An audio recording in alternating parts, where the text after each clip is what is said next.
Salve, salve galera!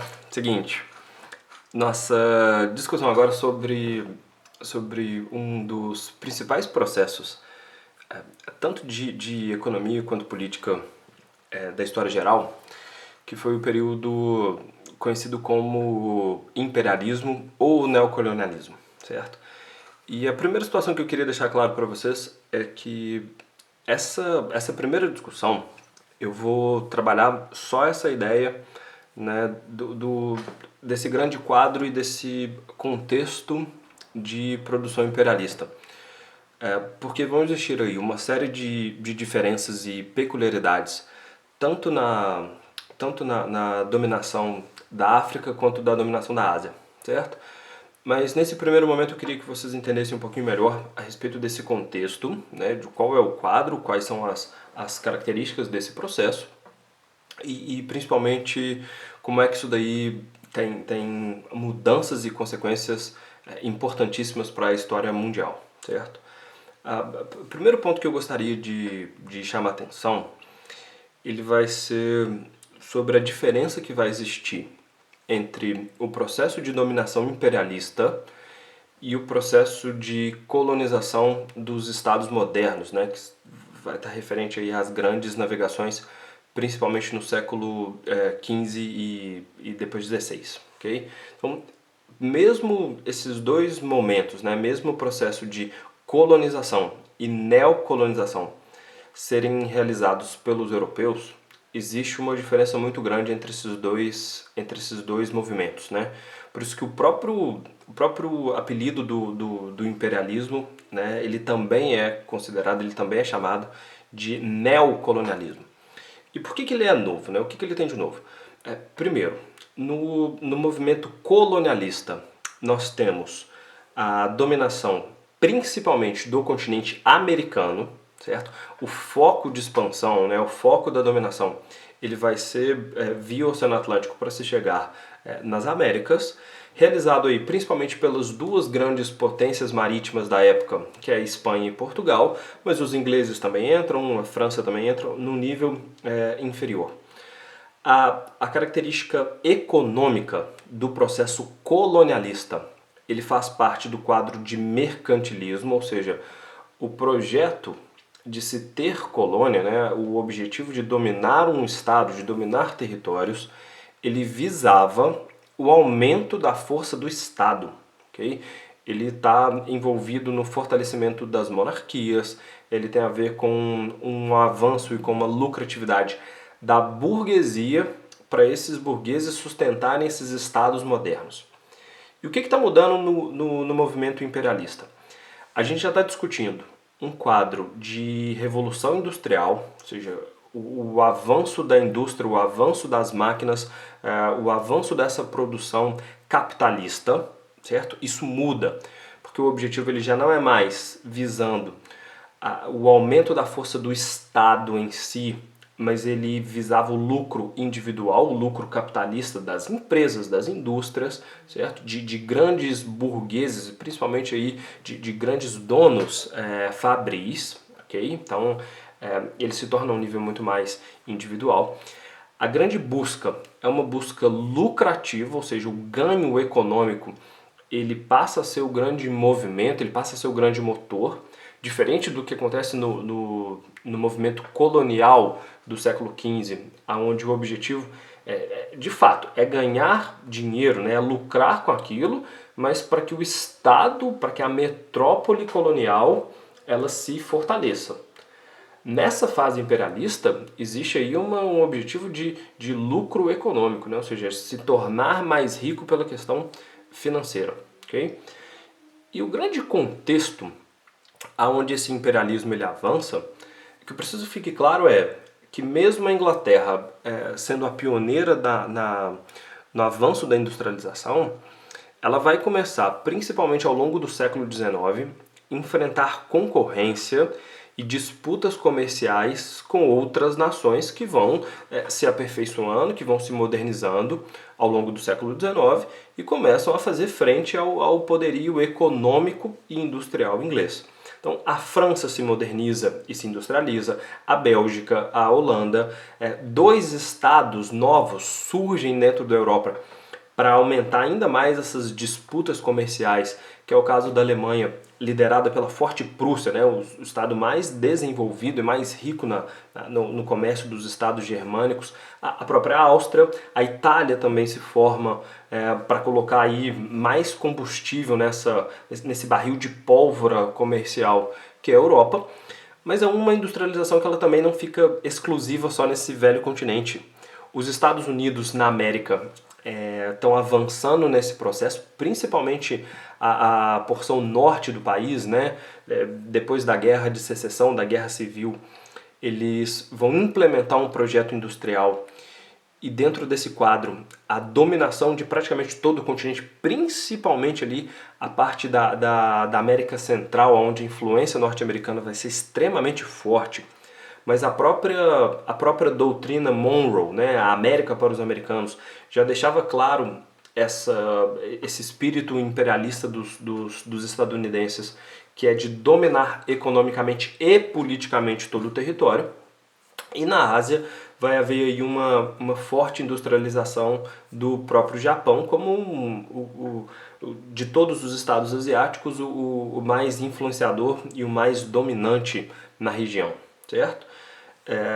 Por mais que esses dois novos países, Estados Unidos e Japão, eles entram nessa disputa, a maior parte da concorrência, porque é o local de maior mercado, ele vai acontecer na região europeia, né? É por isso que a origem dessa dominação, principalmente do continente africano e do continente asiático, ela vai ser levada adiante pelos europeus, né? Essas grandes potências. Inglaterra, França, Áustria, Alemanha, Itália, Bélgica, Holanda.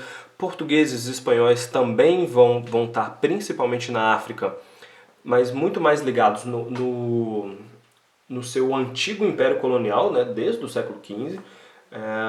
Mas o grande motor, o grande movimento desse período vai ser essa disputa econômica. E por que esse imperialismo? Né? Por que essa neocolonização? Com o avanço dessas indústrias, a partir do momento que o mercado europeu ele fica cada vez mais saturado, né? Ou seja, são mais produtores, são mais concorrentes, são mais fábricas disputando o mercado europeu, começa a existir aí um excedente. O que é isso? A própria indústria ela cria mais, né? Ela produz mais do que o mercado ele consegue absorver, e esse excedente ele precisa ter um direcionamento, um deslocamento, certo? Para que não fique o prejuízo e para que o lucro, né, ou seja, o aumento do ganho econômico seja mantido.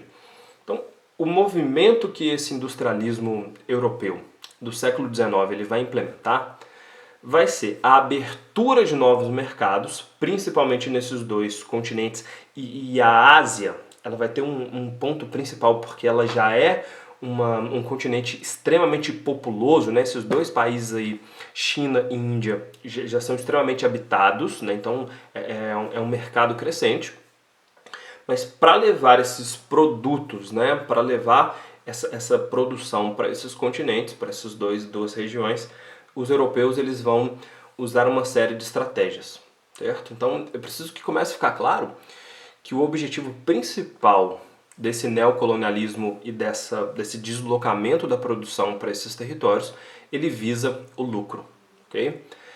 De forma secundária, e para conseguir explicar essa dominação, para conseguir passar esse projeto para a população europeia, uma série de ideias e pensamentos vão ganhar força, né?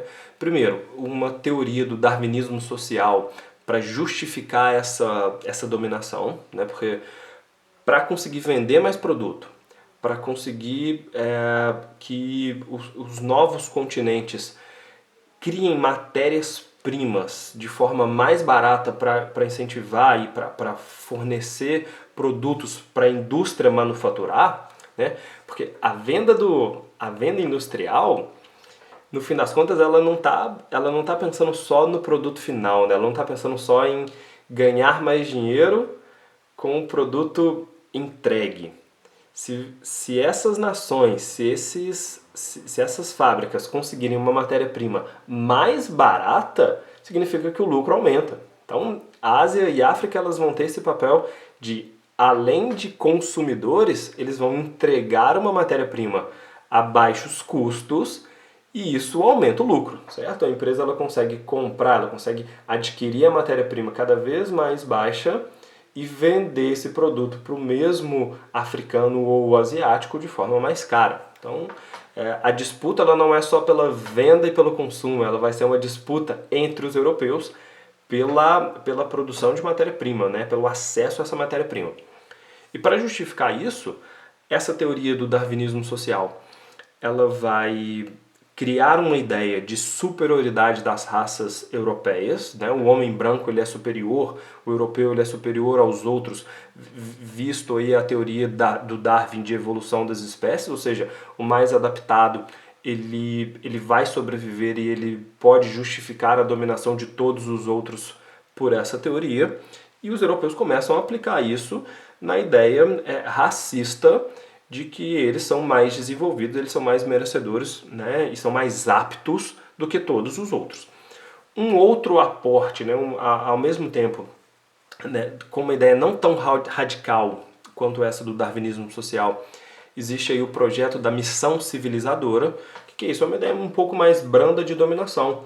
É a ideia de que o europeu, né, a cultura europeia, a religião europeia, os hábitos, a língua, o jeito de se vestir, o jeito de se comportar, o jeito de se relacionar, ou seja, tudo que vem do europeu, ele é melhor, ele é mais envolvido, ele é mais correto. Então existe aí uma obrigação, né, uma missão, ou seja, quase algo humanista, de que o europeu ele vai abandonar a sua terra, ele vai abandonar o seu lar, ele vai fazer o sacrifício de deixar a Europa e levar essa ideia, levar esse projeto para essas regiões menos desenvolvidas, que não têm os bons hábitos, né, não são tão avançados e evoluídos quanto o europeu. Então, só para vocês verem o peso desse etnocentrismo, dessa valorização completamente errada, né, que esse europeu aplica, ou seja, eles valorizam culturas diferentes de acordo com seu próprio filtro, né? É entrar no continente africano e acreditar que o jeito que as tribos, o jeito que as aldeias, o jeito que as pessoas se vestem é errado. É errado por quê? Porque o europeu ele se veste diferente, o jeito europeu é melhor, logo ele precisa ser expandido, esse pensamento ele precisa entrar nos novos hábitos dessa região.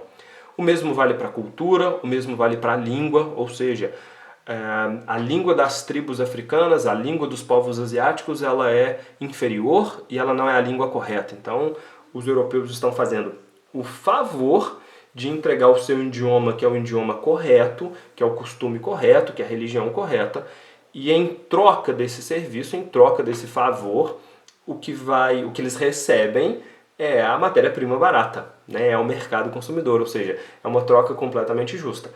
Para o pensamento europeu, nós te entregamos algo extremamente valioso, que são os nossos hábitos melhores, entregamos o avanço, entregamos a civilização para o seu povo, e em troca disso, vocês, né, África e Ásia, entregam seus recursos, né? Entrega seu petróleo, entrega as suas boas terras, entrega seu diamante, entrega, enfim, o que puder ser lucrativo e valioso para o europeu em troca desse avanço dessa sociedade, certo? Só a primeira parte, depois a gente discute um pouquinho melhor sobre como é que cada uma dessas regiões vão ser ocupadas, os conflitos que existem, que existem aí, quais vão ser as resistências que esses povos vão tentar impor ao domínio militar, político e econômico dos europeus.